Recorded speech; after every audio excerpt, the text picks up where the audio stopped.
Welcome. How to buy the perfect house in Haslet. That's what we're covering today. We're going to go into look at the area. We're going to look at the community of Haslet, or the town, or the city, whatever you want to call it, because it is a little bit on the smaller side. But we're going to go into the area. We're going to look at all the real estate available at this present moment. We're going to do a deep dive on a particular home, look at the details, looking at it as if we were going to purchase it. And then we're going to get into the different ways we can purchase that property. We're going to go through 3 distinct scenarios on how to finance that purchase. So if that sounds like it would be of value to you, hang around.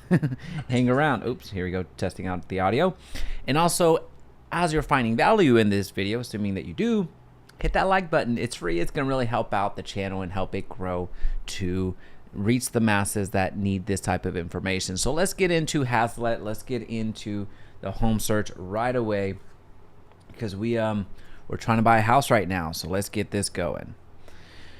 All right, so we're gonna go to the online portals. If you go to homes.com, realtor.com, zillow.com, wherever it is that you go, that's gonna be fine. But if you're looking for as accurate information as possible, you're looking for a IEX website, so a website that's directly tied into the MLS in real time. That way you don't run into an issue of, hey, I like this property, sending it to your realtor only to find out, hey, this got under contract, or this went under contract 2 days ago. That happens far too often. So here we're going to use my website, JaimeResendiz.exprealty.com, to get into research mode. So let's go over to Haslet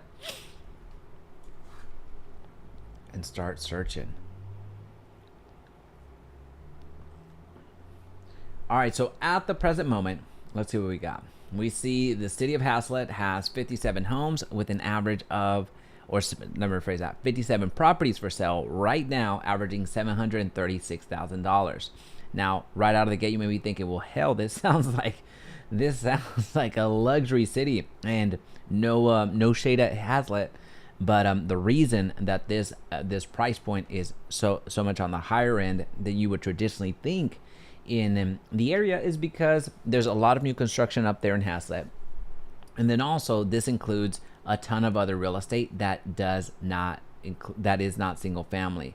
So you have a lot of commercial going up there, you have a lot of land up there, you have a lot of farm and ranch right around there. So that could be skewing the home price up ever so slightly. So I wanted to explain that the actual average of the single family properties you're going to see here shortly as we go through the options available for sale right now.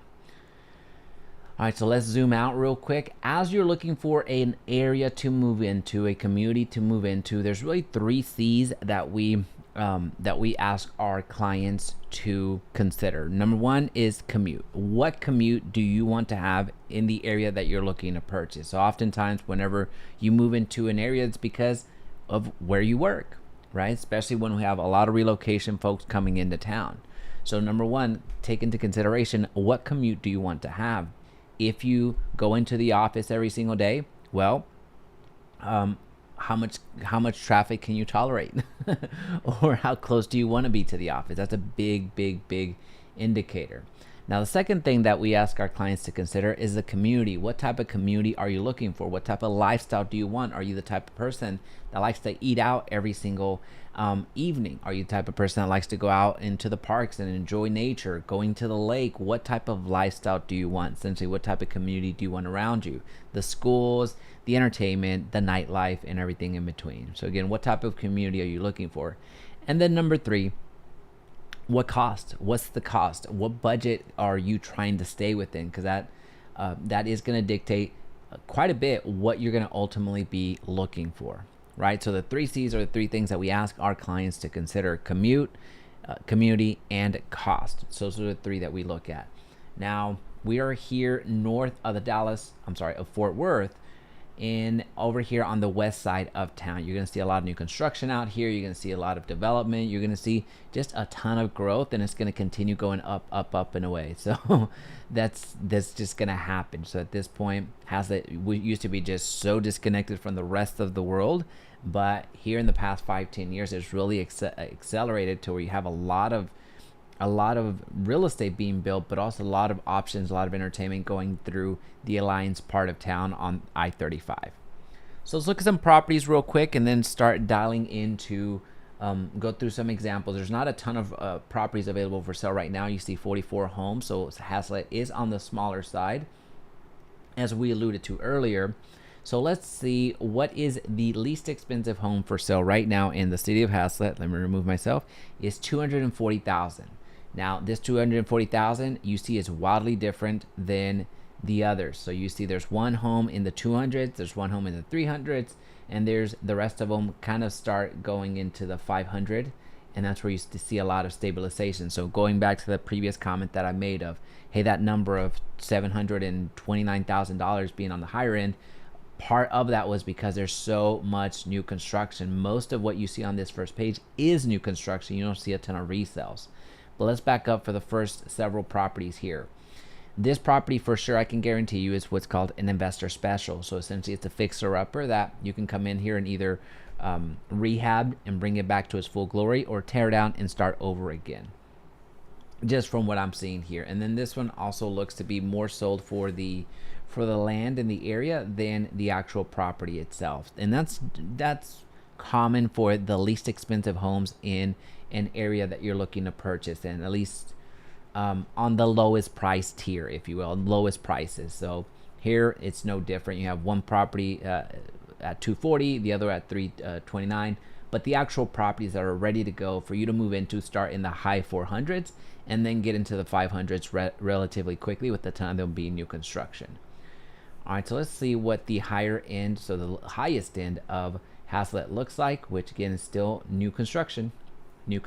And the most expensive home right now in Haslet is $1.6 million. Over here you have 1.5, 1.1. So these of course do skew up. All of these here on the last 8 do skew the average higher, because there's only 44 homes available for sale right now, and these are some high numbers, especially since you factor in a lot of new construction.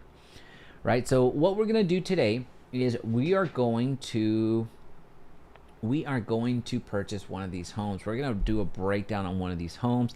I don't want to go new construction quite yet. I want to get a few years under its belt first, because with new construction typically it's just renderings. It's not really the house itself. Now I do like this one. This seems, I'm just a sucker for the drone shots, so hopefully this one doesn't disappoint. We have 620. I do like that 3-car garage here. Let's go with the pool. We don't check out pools all that often, so we'll review this particular property and then get into the numbers. So whenever we get into the numbers, we go through 3 distinct financing options, so you can see how to go about purchasing a property. So first we're going to look at this.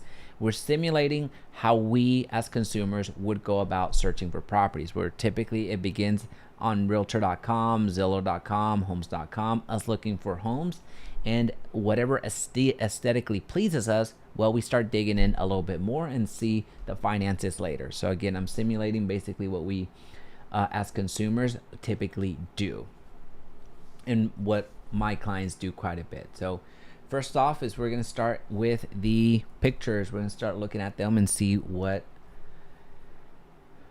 this property is all about. All right, so right out of the gate, we see that it has a price cut of $5,000 in here in the past, I believe 2 weeks ago. All right, this looks like a fourth of an acre, if not more. This could be a third of an acre, but for sure a fourth of an acre, so 0.25 acres. Let me see. Yeah, way more, 0.468, so almost half an acre, which is a huge area. All right, so let's check out this property as if we were looking at it for the very first time, because we are, and point out a few things that might be lost in translation. So again, we're trying to simulate the home purchase route or experience. All right, so we have some trees up front.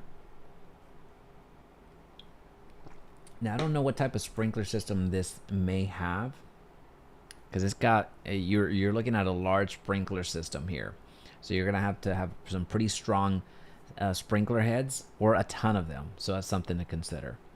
I do like the brick. I do like the stone. I do like the roof. It looks relatively new just from where I'm looking and sitting. You have a 3-car garage over here on the left-hand side as you come in. There's a ton of driveway here. I mean, you're going to be able to park a ton of people. If you're throwing parties, parking's going to be the least of your issues around here. Now, also note, though, there is no sidewalk. That's something that a lot of folks do tend to look for. All right, so let's see.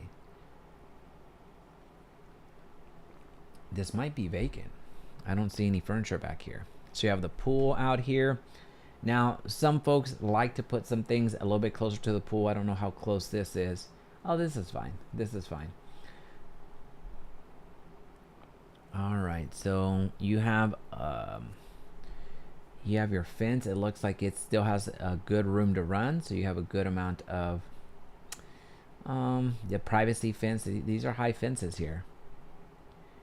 All right, so we see some separation, which is normal, especially when you're factoring in the amount of years. I don't know how many years this, how old is this property?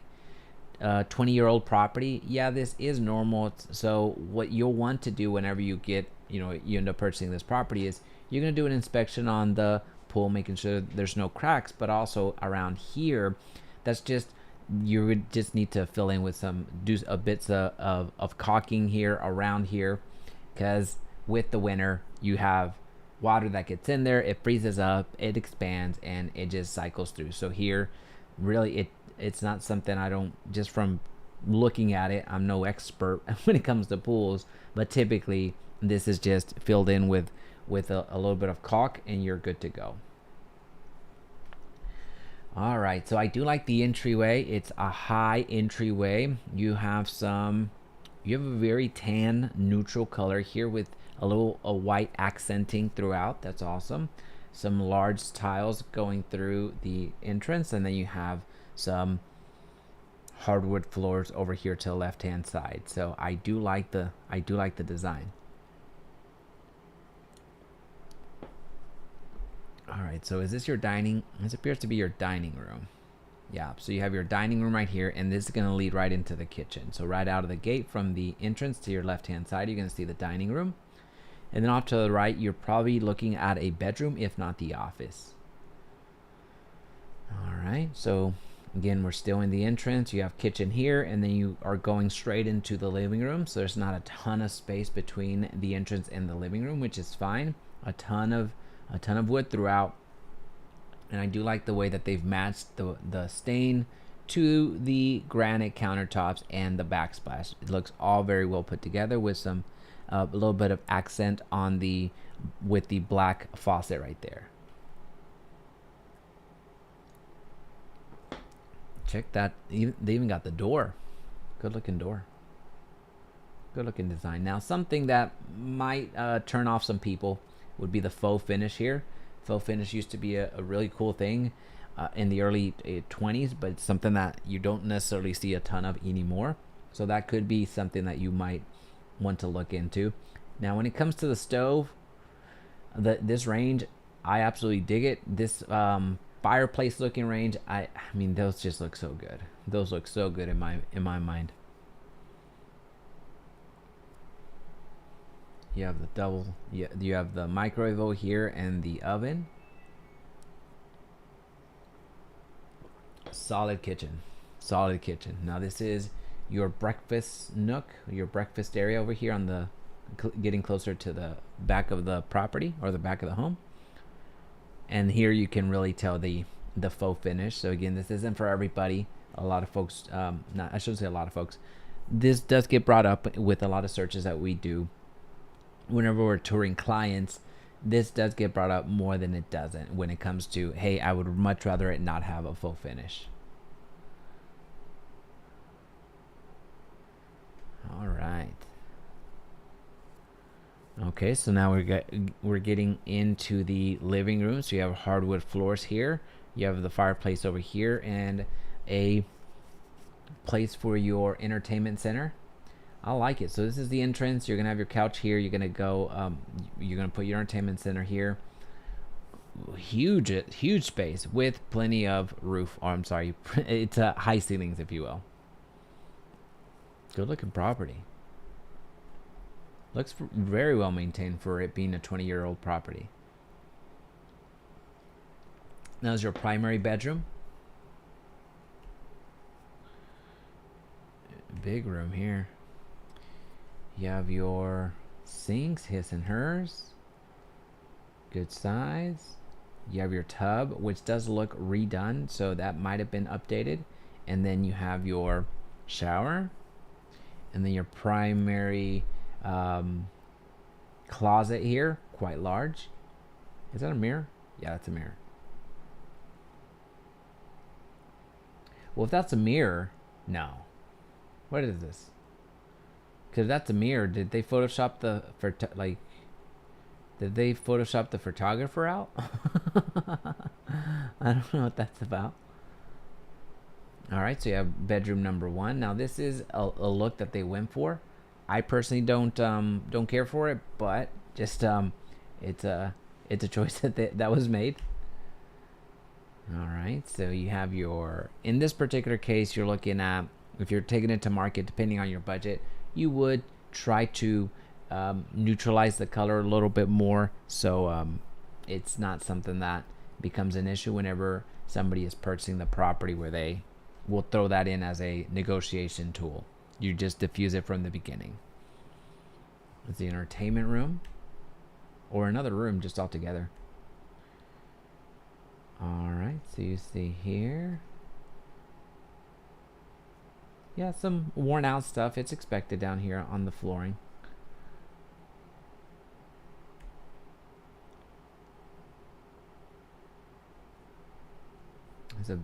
This is interesting. You have your, I guess, oh yeah, for your pool, I suppose. So you can come out here, right into the outside. That's fair. Little bench for your coats and your laundry room. I like it. Let's buy it. I like it. So let's check out some, assuming that we just toured the property like we did, we would go and see the property firsthand. But in our particular breakdown, what we're going to do is we're going to go right into looking at the information and then go into the numbers to see what it would actually cost us to purchase this property. All right, so we're talking about Haslet. We're trying to find that perfect house in Haslet, and we found it. This is the one that we want to buy, so we're going to go through the rest of the scenario so we know exactly what we need to be doing. All right, so we're still in Tarrant County, so that's going to be important when it comes to property taxes. It's a 2004 build, so at this point you're looking at possibly, well, let's read the description, see if it gives us some insider secrets. Stunning 4-bedroom, 2.5 bath with a 3-car garage in the highly esteemed Ashmore Farms neighborhood. This residence boasts beautiful hardwood floors, correct, a living room with vaulted ceilings, that's true, and a gorgeous stone fireplace, accurate. The kitchen features granite counters, a gas range, stainless steel appliances, a pantry, and an eat-in dining space. The large primary suite includes dual vanities, a separate shower, a large soaking tub, which I do believe they added later, and a dreamy walk-in closet. The additional 3 bedrooms are spacious and well appointed. Outside, enjoy the sparkling salt water, in-ground pool, an oversized yard, and a covered patio. Located in sought-after Northwest ISD. See this one today. So Northwest is a pretty powerful ISD. It really has gone a long way. It's a powerhouse, depending on more on the sports side that I have my experience with. It's a powerhouse in swimming for sure. It's a powerhouse in other types of sports as well.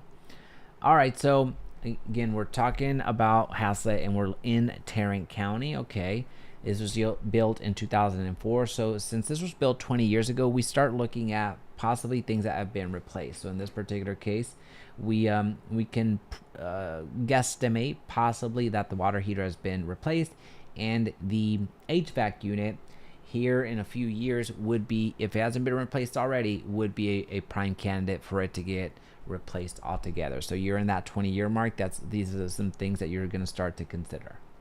Taxes, property taxes. It's cool that they added them here so we see them, but understand that with these property taxes, yours are going to be different. The reason being is because the assessed value is going to most likely change next year. So when you're paying these property taxes, but also you are probably going to have different exemptions than the present homeowners. So simply because it says property taxes are these, it doesn't mean that they're going to be that amount for you. Most likely they're going to be different. And we'll calculate that today, so you get a more reasonable, not more reasonable, you're going to get a more accurate representation of what you could probably be paying in property taxes. Price $625,000, so 4 beds, 2.5 bath, almost 2,400 square feet. I mean, it's hard to beat a home of this size on this type of lot. It's very challenging to beat that. You're almost at half an acre. This is one of those that could slip under the radar. With some of our clients, as an example, set the benchmark of, hey, I need half an acre at least. Well, this one's very, very close, and a lot of folks that would have not noticed the difference between 0.468 and 0.5 of an acre would not have noticed the difference, nor would have cared, would miss out on opportunities like these. So this could be an opportunity for you if you're considering looking for an area that, or looking for a lot that has a decent size, that is of decent size. All right, so the rest of this information here is pretty standard. What I do want to check out is the association fees, $250. Now that seems a little bit light. This might be a case where the association fee gets paid biannually, so essentially twice a year as opposed to one, and we'll look at that here shortly. All right, so school district Northwest, that's going to come into play whenever we do our property taxes. Pool, yes. Traditional, unexempted, blah blah blah. So the rest of the information is pretty standard. Okay, annually. Okay, so we're only looking at $250 worth of homeowners association. That's not bad for this type of community. Awesome. Blossom. Now the rest of the information is going to be pretty standard. Not a ton of information that we didn't learn from the pictures themselves and or just the brief information that we already went through. So we're in a good spot. Let's go over to our Loan Clarity Advisor tool, which is linked down below, and also you can go to winthehouseyoulove.com, which is our partner channel of ours with Kyle Seagraves, the creator of that channel and also the creator of this Loan Clarity Advisor. This is going to help us present 3 different scenarios of a loan so you can compare them side by side.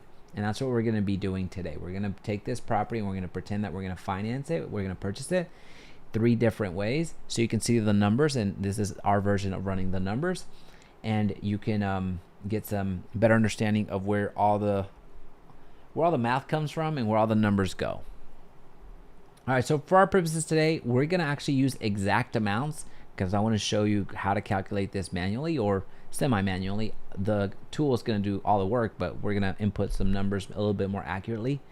Or you could do estimates. Now, if you're going to go down the estimates route, go ahead and hit Texas so I can readjust here. And as you hear me talk about the percentages, the percentages for property taxes, the percentages for HOAs, and the homeowner's insurance and the HOA, then you can adjust this little slider here. Now that's if you do estimates. What we're going to do is we're going to use exact amounts because we want to calculate this manually. So today we're going to buy this property and we're going to say that it's $625,000. So we're going to say $625,000. That is the purchase price of this property in Haslet, which is on Tarrant County. Now, what do we need to do first? Well, we need to figure out what the monthly property tax is going to be. Well, sorry. I just realized I was not on screen. The property tax, something to understand about property taxes in general. Well, number one is you're paying property taxes when you become the owner of a property. That's something that's going to happen. Number two, in Texas, property taxes are relatively high. Texas has the 6th highest property tax rate in the country, with New Jersey coming in at number 1. So property taxes are a pretty big deal here in Texas, so we want to educate and share as much information as possible when it comes to property taxes. And then number 3, there are up to 5 numbers that we're looking for when we search for the property tax rate, which we're going to do right now, and I'm screen sharing on how we're going to do that right now. So again, we're looking for up to 5 potential numbers when it comes to our property tax rate, which we are then going to use to multiply times the value of the home. So let's go step by step. First, we're going to go over here to Haslet, Texas property tax rate. Gonna go to Google and we're gonna find their city website. Now, some city websites are so bad. I'm just calling it, as it is, are so bad that they don't give you the property tax rate. You're gonna have to go to the county and then do it even more manually. But either way, at this point, nothing's gonna phase us. I'm gonna show you if Haslet has the information that we need. We're gonna be able to take it and run with it. If they don't, I'm gonna show you how to do this manually through the Tarrant County website. It's not gonna really hurt us too much, but I need you to be plugged in here so we can keep it moving. Now, of course, if you have any questions, comments, concerns, please feel free to drop them in the chat, because as you can see, they didn't make it easy. This worksheet's more about how they're spending the property tax money, how well or how bad they are at spending this money. So what we're going to do is not go there. Oh, I didn't mean to get out of that. Well, I did mean to get out of that, but not the entire tab. So what we're going to do is we're going to go down the old-fashioned way. We're going to go to Tarrant County and we're going to make a few assumptions along the way. Hopefully that's okay. So remember, there's up to 5 numbers that we need to look for. So I'll call them out now and then we're going to dig in here shortly. Number 1, the first one's going to be the city tax rate. So in this case, it's going to be Haslet. The second thing that we're going to look for is the county tax rate. In this case, it's going to be Tarrant. The third thing that we're going to look for is the ISD tax rate. In this case, it's going to be Northwest. We have all this information based off of that analysis that we just looked at on the property. Remember, as we were going through the information, that's what I was calling out. I was calling out the county. I was calling out Northwest as the ISD. So this is where the information is coming from. The other 2 numbers that could come up here whenever we're searching for a property in a certain city is the higher education tax. So think of community colleges, and or the hospital network tax. So think of, if you're on the Fort Worth side of town, my gosh, why am I blanking? JPS, John Peter Smith Health Network.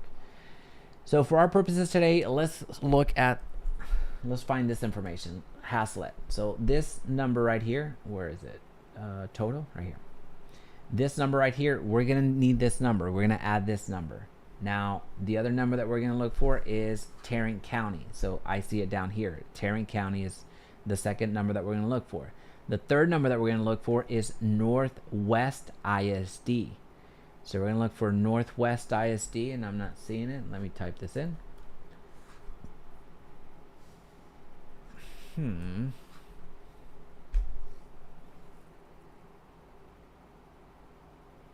I wonder if it's in Eagle Mountain in Saginaw. All right, let's see. Haslet, Texas, ISD. Northwest.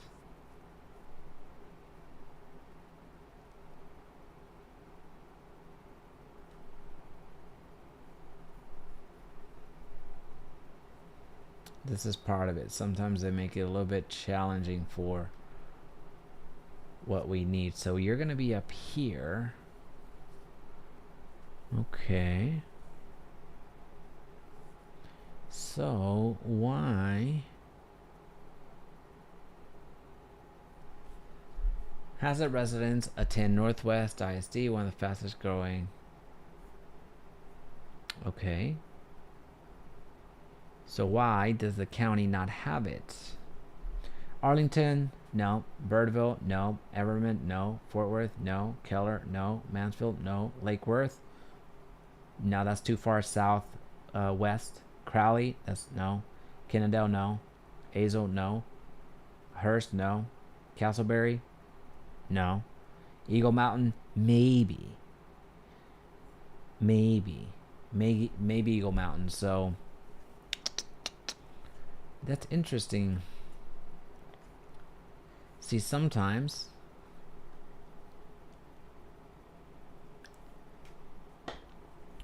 they make it way too hard on us. Alright, so let's see if we can figure this out. Northwest ISD Texas property tax rate. Alright, so here we go. August. See, this is even way more manual than I anticipated, but it's good that we're doing this. Again, this isn't something that should intimidate you or frighten you or anything like that. While it's super important, and I talk about it all the time, once you know what you're looking for, you can go through this pretty confidently. This one is stretching me from the, not from the confidence level, but stretching me from, this is rare. This doesn't really happen. You usually can go just straight to the, to this over here and you're good to go. But us going through here is not a bad deal. So you're learning something along with myself on how this particular city is handling taxes. At August 28 meeting, the Northwest trustees of reduced from, okay. So here's where this becomes super important. If we were to have missed this, right? If we were to, because we have to pay ISD taxes, those are way of life. If we would have missed this, we would have missed 1.09% of the property tax, which is going to probably be about 45% of the entire property tax number that we need to get to.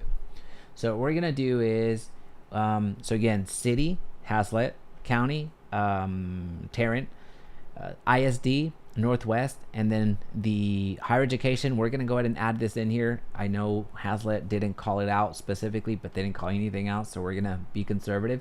We're going to go ahead and add the higher education and the hospital network. So I'll show you exactly where we're getting all these numbers. So I'm going to take out my calculator. All right, so I'm going to take out my calculator and I'm going to add Haslet. So I'm going to go 0.342. We'll take it to the fourth decimal, 26. All right, so I'm going to add that.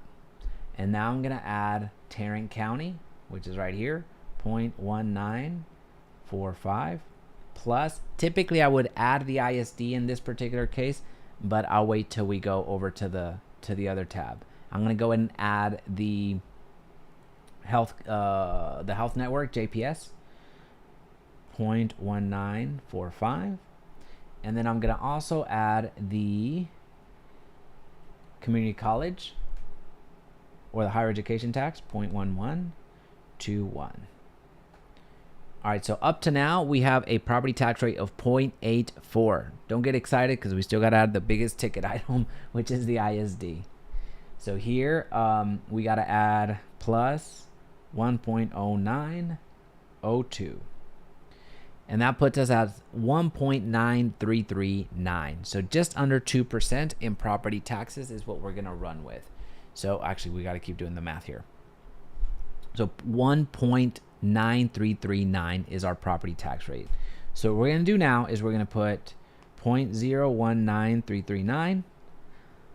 We're going to do it this way, and then we're going to multiply that times the value of the home. Now, here's the thing. We're using the market value of the home. We're actually not using the assessed value of the home. So we're actually overestimating our property taxes just so you get a pleasant surprise on, when your true number ends up being. But when it comes to the purchase price here, we're going to be using, the market value. We're not going to be using the assessed value. The assessed value is going to most likely, I can almost guarantee you, it's going to be less than the market value. And also you're going to be able to add some exemptions onto that, like a homestead exemption as an example. So we're going to multiply it times, again, the market value of the home, which is $625,000. So that puts our property tax bill at just over $12,000. Notice how big of a difference that is. The true number, so what they're paying right now in property taxes is $9,500 or so. The true number is going to be between the unexempted tax rate that you see here and the number that I just gave you of $12,000. The true number falls somewhere in between, more towards the $10,000 to $11,000 than, well, more to the $11,000 than the $9,400 that you see here. So I'm going to divide that by 12, and that leaves me 107,000. I'm sorry, what did I just say? 1,007. Sorry, I just got out of an airplane. Just got out of the airport and came here and started the live stream. All right, so that is our property tax monthly estimate here, right? So we're going to be paying roughly $12,000 on a conservative number. Again, it's a conservative number, meaning it's going to be less in your scenario. But just wanted to prep you for this, because while this number may not affect you today because it's going to be less, the first year in about 3, 4, 5 years, this number can very quickly become your reality because the value of your home actually matched, if not exceeded, the purchase price or the market value. All right, so your monthly insurance, we just use a little benchmark, or more of a, I guess, a formula, which isn't really a formula, but we just do 0.75% times the value of the home to get our monthly premium estimates. So 0.75%. So what we're going to do is put 0.0075, because it's less than 1%. We're going to put 0.0075 times the value of the home. And that'll give us the yearly premium for our homeowner's insurance. So what we need to do now is divide that by 12. That leaves us at, we'll put $391 just to be safe, or just to round up. Hopefully this is making sense, right? And then I think I saw that the HOA was $250, so all we have to do is 250 divided by 12. That should be $21, give or take. Now we've planted our entire scene. I know this sounds like a pain, and it is in a certain extent, especially since Haslet didn't make it so easy. But now you have the numbers. You see the exact numbers as you're watching this video a month from now, a year from now. Don't forget to hit that like button, but you're going to be able to use similar numbers here anyway. All right, so let's keep going. Let's add the financing options that we're going to use. We're going to use conventional 5% down. We're going to use FHA 5%, and then we're going to go conventional 20%. All right, these are going to be our numbers. All right, so when you are purchasing a home, you can either pay for the home 100% cash if you so choose, or you can take out a mortgage, which essentially is a loan. And when you take out that loan, you have various loan products. The two most common ones are going to be a conventional loan and an FHA loan. With the conventional loan, the minimum down payment that you can put on the purchase of your property is going to be 3%. With an FHA loan, the minimum down payment that you can put on a property is going to be 3.5%. Those are the minimums, right? So that's a little bit about that. Now, the reason that I put conventional 20% over here is to give you a comparison on what a lot of folks believe to be the minimum down payment, which is 20% down, which is not true. The 20%, think of it like a benchmark there. If you put less than 20% down, anything less than 20% down on the purchase of your home, you're paying what's called mortgage insurance, which is an insurance that the lender puts on you in the event that you default on the property. So not only do they take the property back like they would anyway, but they also have an insurance on you so they can mitigate their risk on you, right? So there again, if you put less than 20% down, the lender says that they're over leveraged and you do not have enough skin in the game, so they're gonna add mortgage insurance until you have enough skin in the game with the conventional loan, meaning once you get to 20% ownership in your home with a conventional loan, which is going to happen around year 10 or so, then the mortgage insurance goes away. With an FHA loan, that mortgage insurance never goes away. And I'm going to show you the math on what that looks like. I'm going to show you exactly when the mortgage insurance falls off. And I'll share a little bit more about how appreciation actually helps you go a little bit faster than that. All right, so we're going to use 5% down in both scenarios here, because that is it is the most common amount of down payment that our clients end up going with. All right, so 30 years, 30 years, 30 years. Oh, and over here, we're going to do 20%. All right, so as a reminder, this tool is linked down below, and also you can go directly to winthehouseyoulove.com, go to the tool section and get this, and you're going to have you're going to have the same access as I do. All right, so points. Let's talk about, let's go to interest rate. So the interest rate right now is not 3%. I'm sorry to break it to you. So the interest rate right now is, what is the interest rate right now? We're just going to go straight to Google and we're going to get that information. We're going to go over to bank rate and we're going to go down to the bottom as soon as this loads up. It's going to give us what's happening right now. Take note that the mortgage interest rate changes by the hour. So here, if we were to refresh it in a couple of minutes, this would change. So you're not going to get exact. This is an average. So you might get a little bit worse rate, or you might get a little bit better rate, depending on when you're watching this video. Hopefully when you're watching this video, this says 4.2%. Hopefully. If it's not, well, sorry. There's not much that you or I could do about that outside of Actually, there's nothing that we could do about that. Let's just be real. So what we're going to do is we're going to put 6.42, 6.42. All right, so let me move this real quick. Give me a second. Let's see.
All right, so it doesn't work if my microphone isn't on.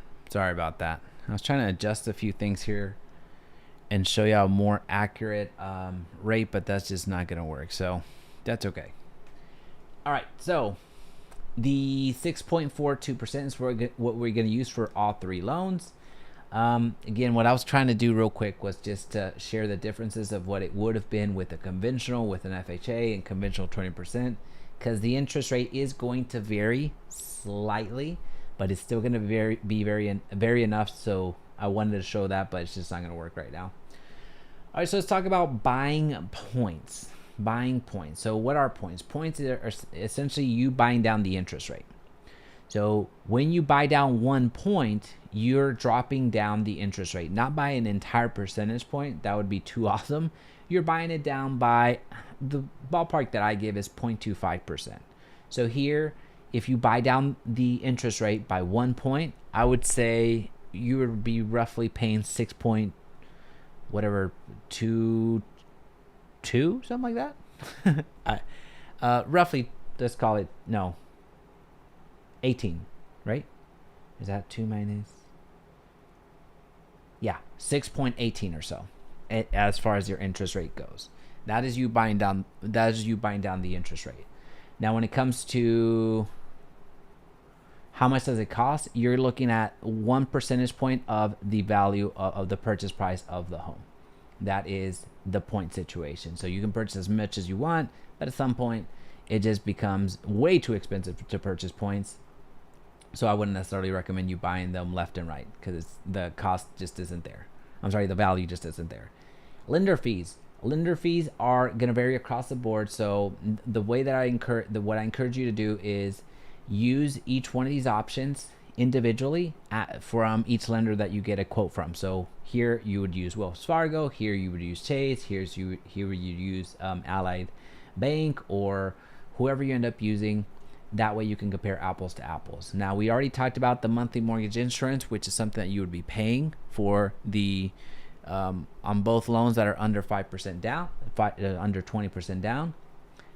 So we're not going to cover that again. Now, if you have extra payments that you're going to be making towards your loans, you're able to do that here, either by doing a small amount or any amount on a monthly plan, or doing a lump sum. For our purposes today, we're not going to go into that, because that's going to it's going to be more than what we need to be doing today.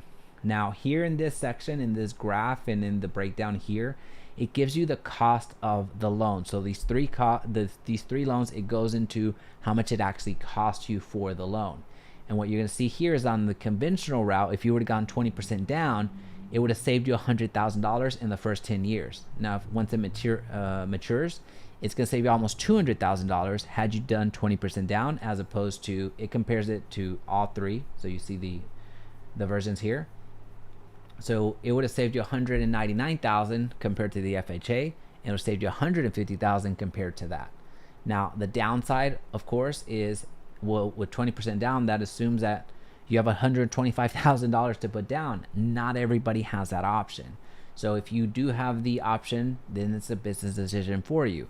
Can you find another place to park that money to where it would make you more than that $199,000? So that's more of a business decision, and you can play around with this just so you kind of see what it looks like. The other thing I want to call out here is the fact that you have that monthly mortgage insurance. Eventually you stop paying this here because you become 20% owner equity in your home. And then here it continues to happen. On top of that, you're going to be paying what's called the finance mortgage. So it's 1.725% of the loan amount. So that's the breakdown of the loan. Now we're going to go into what happens in year one when it comes to the monthly payment. You're going to see that across all three loans, the principal is far less than the interest. That's going to happen for the first. You're not going to be able to. You're going to be paying more in interest than the principal for the first 20 years of your loan. That's essentially what the math comes out to. This is going to be the amount in property taxes. This is going to be the estimated amount.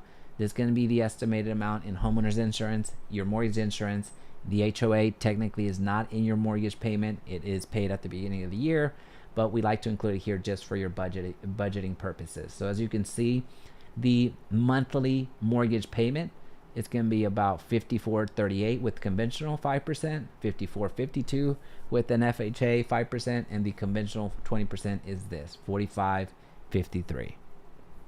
That's what the numbers come out to. Now again, the HOA part we included just so it's budgeted in, but it's technically not in your mortgage.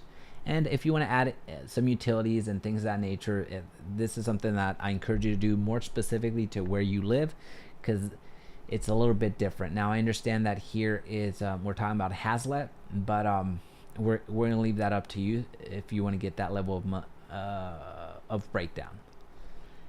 Now when it comes to equity, I like this part because I can just slide this over and at any point I see how much ownership I have in the home. So on year 18, I see how much of the home I own. Here with the conventional 5%, I only own 40% of the home so far.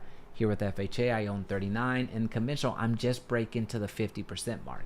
So this is very eye-opening to see how much the interest payments or you paying more towards interest impacts the first part of your loan, which again, it doesn't flip. You're paying more in interest than your principal every year through about 19 years and a half, almost 20 years is when that break-even point happens.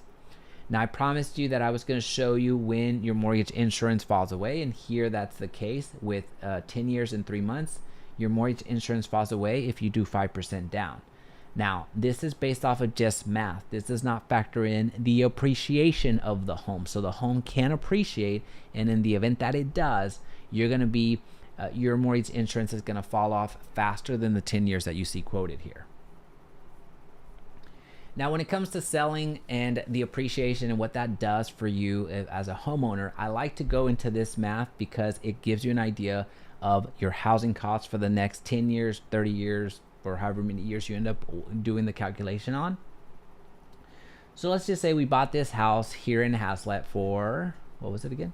$625. So $625,000, and we want to sell it in 10 years. What's that housing cost gonna be for me? And you're going to be able to compare this against your rental option or your owning option, which is what we're talking about now. Let's just say that property appreciates at 3% down. I'm sorry, 3% year over year. And the cost to sell after the 10 years, factoring in real estate commissions, factoring in title work, factoring in getting it ready, whatever the case may be, is 6% all in.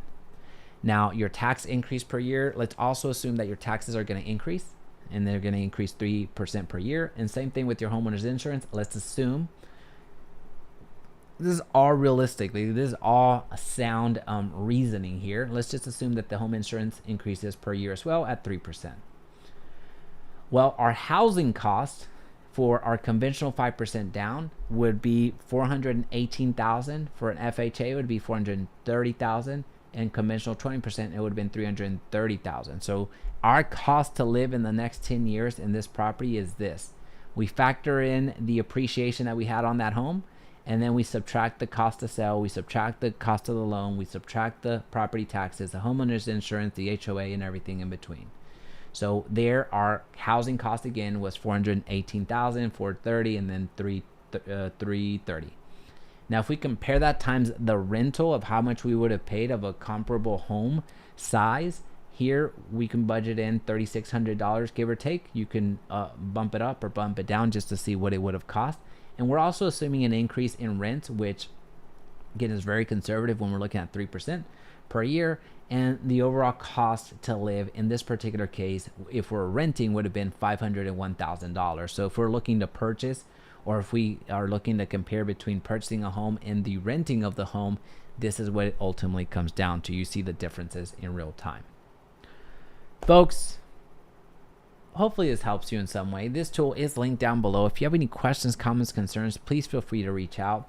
We do these live streams on every single city throughout the DFW Metroplex. If we haven't covered your city yet, let us know in the comment section down below. This was actually a commenter that requested this on, when was it? Tuesday, that commented and wanted to see this in the breakdown. So again, if there's a video that you, or if there's a city that you want us to cover, let us know in the comment section down below. Don't forget to hit that subscribe button so you can check us out as we continue to go live pretty much daily at this point. And also, if we can help you buy or if we can help you sell, we have agents all across the DFW Metroplex that can help you directly. So there's no outsourcing that we need to do. Anyway, outside of that, hope you have a great day. Talk to you soon. Bye.